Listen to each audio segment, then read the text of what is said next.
Hi guys! Today, gagawa tayo ng shrimp tempura salad. So, here are our ingredients for our shrimp tempura salad. So, meron tayo ditong shrimp. So, malalaking shrimp yan. And then, meron tayo ditong carrots, tomatoes. Then, meron tayo ditong lettuce. For our tempura, meron tayo ditong 1 piece of egg. Then, yung salt and pepper,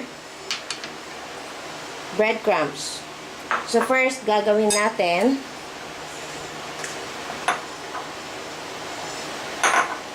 yung salt and pepper, ilagay natin dito sa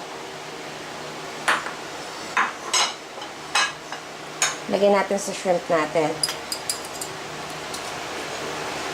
So, yung shrimp natin, so, kailangan, bago natin siya prituhin o lagyan ng breadcrumbs, natanggal na yung pinaka scale. Yan, wala na siyang balat. Tinanggal ko na siya. Mas easier at mas mabilis kainin kung walang scale nung walang balat nung shrimp.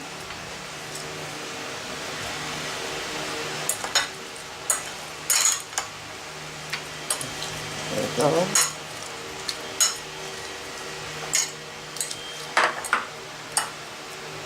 Then, yung egg natin.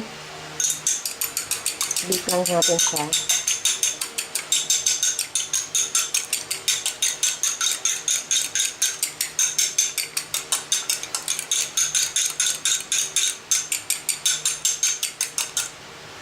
Ilagay natin sa shrimp.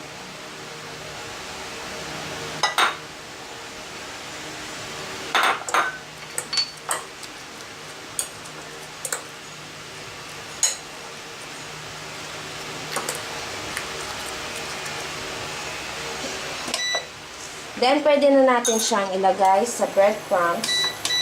So, ginawa ko dito, nag-preheat na ako ng cooking oil. So, nag-init na ako ng cooking oil. So, ang gagawin natin, here.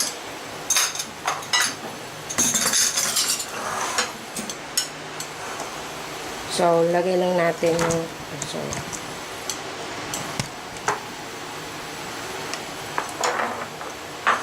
So, gawin natin, after ng pag-seasoning ng shrimp, ng salt and pepper, paglagay ng beaten egg dito, pwede na natin siya i-coat sa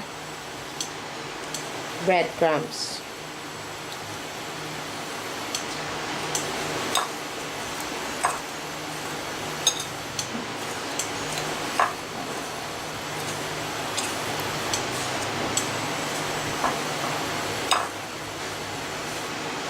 Then, after that, pwede na natin siyang ilagay dito.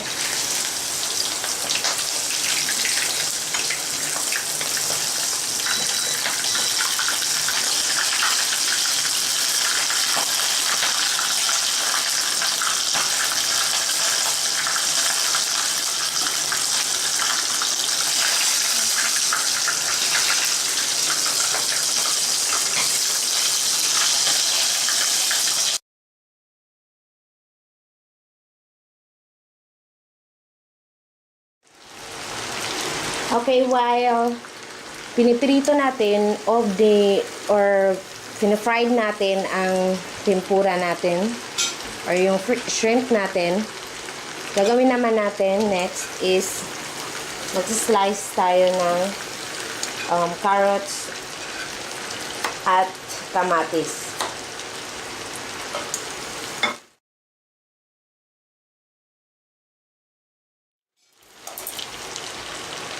At sa mahilig dyan ng konting anghang, pwede natin siya lagyan ng onion or sibuyas.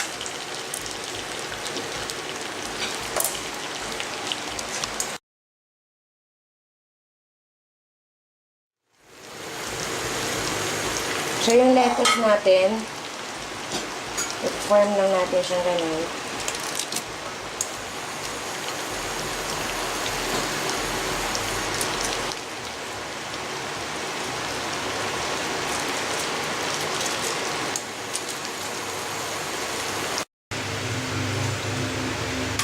So, for the final touch, so lalagyan na natin siya ng onion.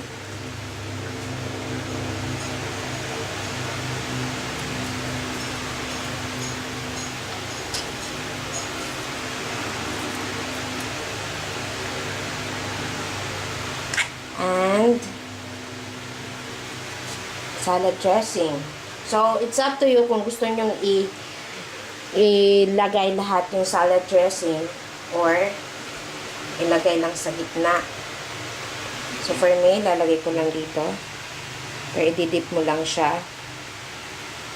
So, meron ng mga salad dressing na ready to eat na. Pwede nyo nang bilhin na lang sa market. So, here we go. Done. Luto ng ating fried shrimp tempura salad.